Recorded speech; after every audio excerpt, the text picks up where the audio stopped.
बताइए अपराधियों के मन से खौफ किस कदर निकला हुआ है कि बिहार में अपराध थमने का नाम नहीं ले रहा, कहीं ना कहीं संरक्षण मिलता है। भाई हर कोई जानता है मुख्यमंत्री नीतीश कुमार जी की पार्टी का कोई भविष्य बचा नहीं है, जिन्होंने पहले ही भविष्यवाणी कर दी हो कि आने वाले दिनों में मेरी पार्टी का कोई अस्तित्व नहीं, दूसरे दल के नेता उनके पार्टी के उत्तराधिकारी बनेंगे। कि दल के नेता स्वाभाविक है कि एक बेहतर भविष्य की तलाश में लोक जनशक्ति पार्टी रामविलास के साथ जुड़कर काम करना चाहते हैं। मुख्यमंत्री जी ने तो अपने हिस्से को छीना है।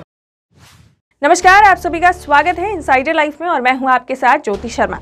लोक जनशक्ति पार्टी रामविलास के राष्ट्रीय अध्यक्ष चिराग पासवान ने हाल ही में हुए मॉब लिंचिंग को लेकर बिहार सरकार और नीतीश कुमार पर जमकर निशाना साधा है। उन्होंने कहा कि कोई भी हो, जातीयता का रंग देना मुख्यमंत्री की राजनीति का हिस्सा लंबे समय से रहा है। ताजा घटना चक्र यानी कि मॉब लिंचिंग भी उसी का एक हिस्सा है। चिराग पासवान ने नीतीश कुमार से जवाब मांगा है, ऐसी घटना बिहार में कैसे घटित हो जाती है। कोई भी हो, उसे जातीयता का रंग देना मुख्यमंत्री जी की राजनीति का हिस्सा हमेशा लंबे समय से रहा है और ये ताज़ा घटना चक्र भी उसी का ही एक हिस्सा है। पहली बात तो ऐसी घटना बिहार में घटित कैसे हो जाती है, इस बात का हमारे प्रदेश के गृह मंत्री जो संजोग से मुख्यमंत्री भी हैं वो जवाब देना इस बात का। चिराग पासवान ने कहा, अपराधियों के मन में कोई डर नहीं बचा है। जवाब मुख्यमंत्री को देना है कि क्या कोई समाधान है उनके पास।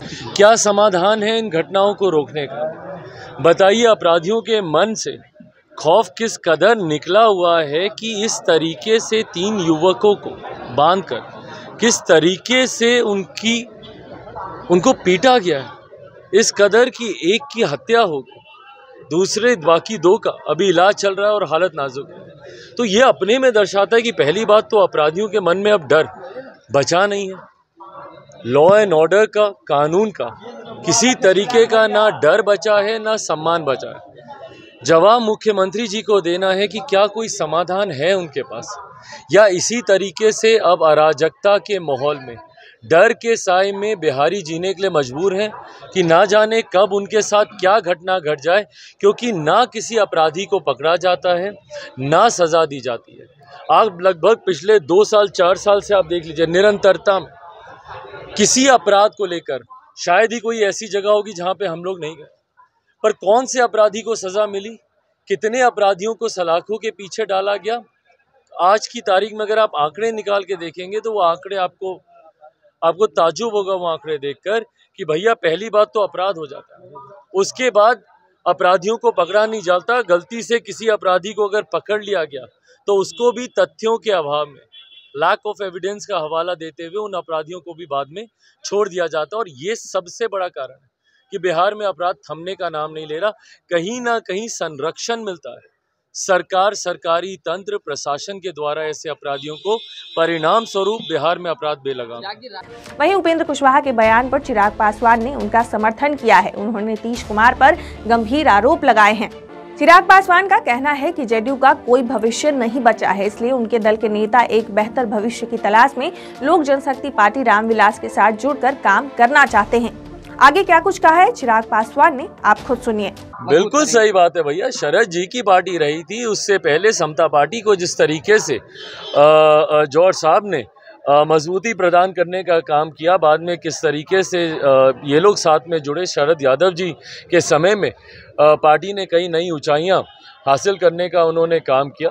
और जब वो कहते हैं कि भाई उसमें उनका हिस्सा बनता है, मैं तो बार बार कहता हूँ मुख्यमंत्री जी ने तो अपने हिस्से को छीना है, बल्कि जो हिस्सा उनका नहीं भी बनता था वो भी इन्होंने अपने शीर्ष नेताओं से छीनकर अपने पास इन्होंने रखने का काम किया। भले वो जॉर्ज साहब के साथ इनकी अदावत हो या शरद यादव जी के साथ जिस तरीके से इनका व्यवहार रहा हो, तो ऐसे में बिल्कुल सही बात है जब उपेंद्र जी कहते हैं कि वो अपना हिस्सा नहीं छोड़ेंगे, बट अंतोगत्वा वो क्या फैसला लेते हैं नहीं लेते हैं ये कुशवाहा जी को ही सोचना। भाई मेरी निगाहें कहीं पर नहीं है। हाँ, जिन लोगों की निगाहें एक ऐसे राजनीतिक दल की तरफ है जो राजनीतिक दल जात पात धर्म मजहब से उठकर विकास की सोच रखता हो, जो युवाओं को सशक्त करने की बात करता हो, जो युवाओं के हक अधिकारों की बात करता हो, जिनकी नजरें ऐसे दल की तरफ हैं, वो अगर लोक जनशक्ति पार्टी रामविलास की तरफ आना चाहते हैं, जिसका ताज़ा उदाहरण नागालैंड का है, जहाँ पे यकीनन भाई हर कोई जानता है मुख्यमंत्री नीतीश कुमार जी की पार्टी का कोई भविष्य बचा नहीं है, जिनका वर्तमान ही इतना अंधकारमय हो, जिनको यही नहीं पता कि उनकी पार्टी कितने समय चलेगी, जिन्होंने पहले ही भविष्यवाणी कर दी हो कि आने वाले दिनों में मेरी पार्टी का कोई अस्तित्व नहीं, दूसरे दल के नेता उनके पार्टी के उत्तराधिकारी बनेंगे।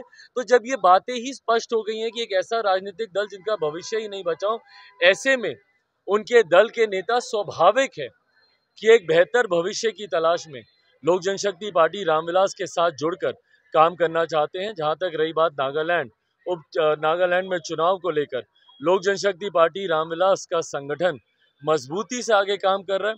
परिणाम ही अपने में दर्शाएंगे। 3 तारीख को जब वहां के परिणाम आएंगे, बताएंगे कि पार्टी का प्रदर्शन बेहतरीन वहां पे रहने वाला है।